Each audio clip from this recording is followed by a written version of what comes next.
क्या डिफरेंस होता है एक ऑडियो इंटरफेस में और एक प्रीएम्प में, आओ समझते हैं। तो सबसे पहले समझते हैं ऑडियो इंटरफेस का काम क्या होता है। ऑडियो इंटरफेस का सबसे प्राइमरी जो काम है वो है एडीडीए कन्वर्जन, यानी आपके माइक से कैप्चर हुए एनालॉग सिग्नल को डिजिटल लैंग्वेज में कन्वर्ट करके कंप्यूटर तक पहुंचाना, और देन अगेन उस डिजिटल सिग्नल को एनालॉग बना करके हमारे मॉनिटर्स या हमारे स्पीकर्स तक पहुंचाना। ये हमको कनेक्टिविटी प्रोवाइड करता है between analog and digital gears, because ऐसा नहीं कि आप डायरेक्ट एक एक्सएलआर केबल लेकर के अपने कंप्यूटर के मदरबोर्ड में डाल दो।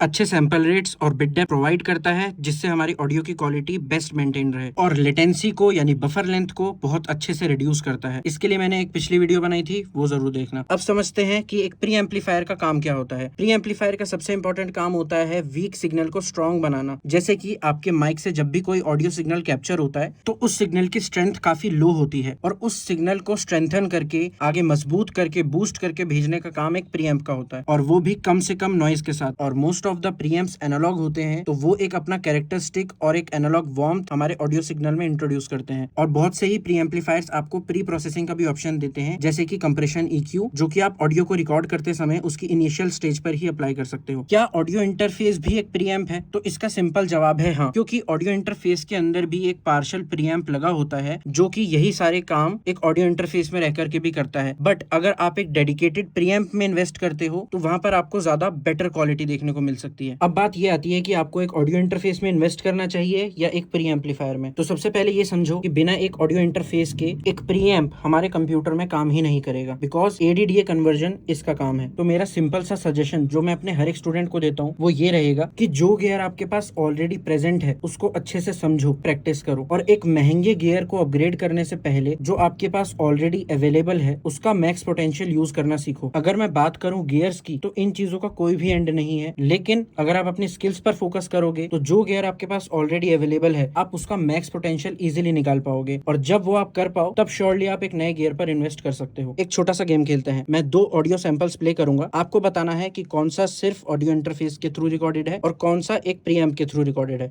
संगीत सिर्फ सुनने की चीज नहीं है, ये महसूस करने की चीज है। संगीत सिर्फ सुनने की चीज नहीं है, ये महसूस करने की चीज है।